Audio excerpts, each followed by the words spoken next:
ոլորտներից բոլոր ոլորտներում եւ հաշվի առնելով նաեւ որ այսօր եւ արդեն բավական երկար ժամանակ մեր բնակչության մեծամասնությունը կանայք են, նաեւ այս հանգամանքը շատ կարեւոր է, որպեսզի մենք այդ ներուժը լիարժեք կերպով օգտագործենք եւ ես կարծում եմ, որ այդ ուղղությամբ իհարկե որոշակի process-ներ կան եւ օբյեկտիվ եւ սուբյեկտիվ, որտեղ ես նախկինում նաեւ առիթ ունեցել եմ ասելու, որ անզեն աչքով նույնիսկ նկատելի է, որ օրինակ կրթության ոլորտում աղջիկները ավելի ակտիվ են, քան տղաները։ Ընդ որում մենք նաև սրա մասին վկայող եւ ապացույց ունենք, որովհետեւ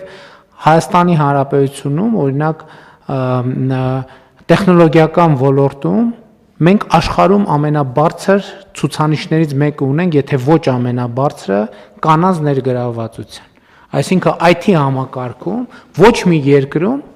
ավելի բարձր ցուցանիշ, թե առնվազն առաջատարներից մեկն են, եթե ոչ միանձնյա առաջատարը, կանայք այդքան շատ ներգրաված չեն IT ոլորտում, սա նշանակում է, սա իմ ասացի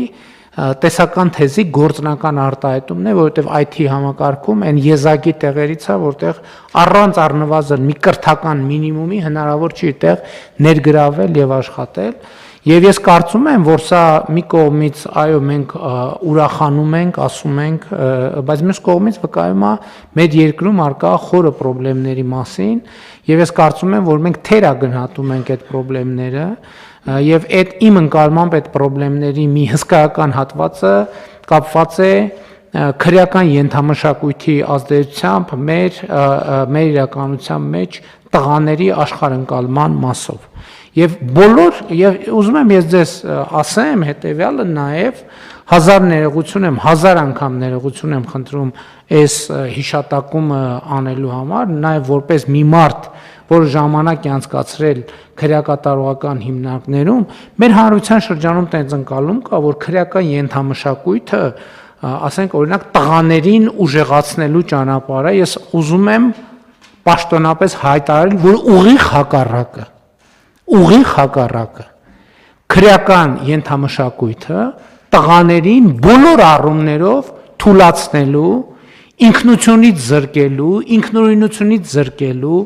մտածողության սեփական ձևեր ունենալուց զրկելու մեթոդ է։ Սա ամենամեծ մոլորությունն է, որ մեր իրականության մեջ խոսք կա, չէ՞, դե տղա է, ոչինչ, թող մի քիչ էլ տենց բան։ Իրանց թվում է, թե այդպիսով տղաներ ուժեղանում են։ Այդպիսով տղաները թուլանում են, բոլոր առումներով թուլանում են։ Զրկվում են կամքից, զրկվում են խելքից,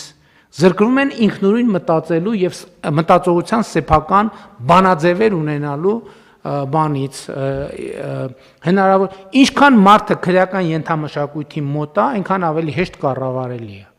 Ինչքան քրեական իր մտածողության ձևերով, ինչքան քրեական ենթամշակույթի մոտ է, այնքան ավելի անմրցունակ է ցանկացած ոլորտում, աշխատանքի շուկայում, ցանկացած հարաբերության մեջ։ Սա ինձ համար աքսիոմ է եւ ինձ համար տեսական թեստ չի սա, այլ մի բան է, որ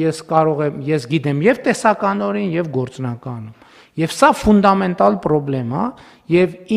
ես իհարկե ուրախ եմ, որ մեր մոտ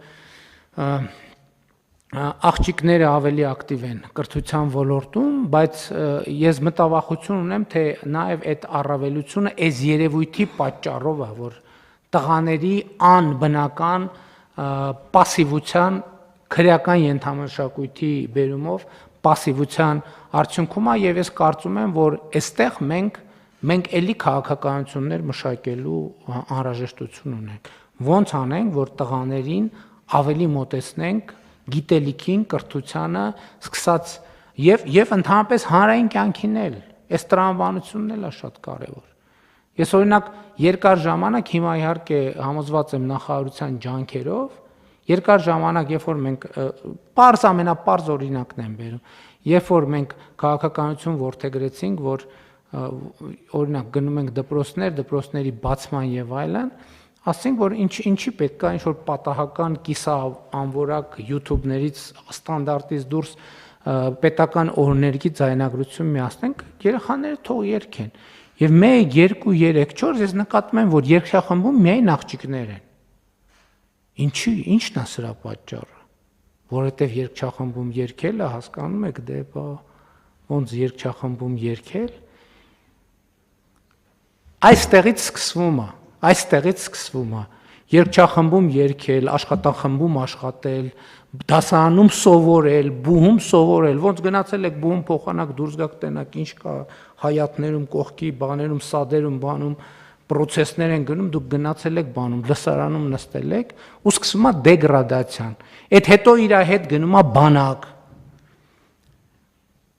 Այդ հետո արտահայտվում է բանակի գործունեության տարբեր ձևերում, չասենք, որ ձևերում հերթական անգամ բան չենք, մազոխիստ չենք, մենք եկեք մեզ ինքներս չխոցենք։ Ու տենց շարունակ, բայց ես ինչի համար եմ սա ասում։ Ժորժ ջան, պետք է առերեսվել այս խնդրի հետ։ Եվ սա ֆունդամենտալ խնդրեմ է։ Եվ ես կարծում եմ, որ մենք այս քաղաքական, ես չգիտեմ, գենդերային քաղաքականության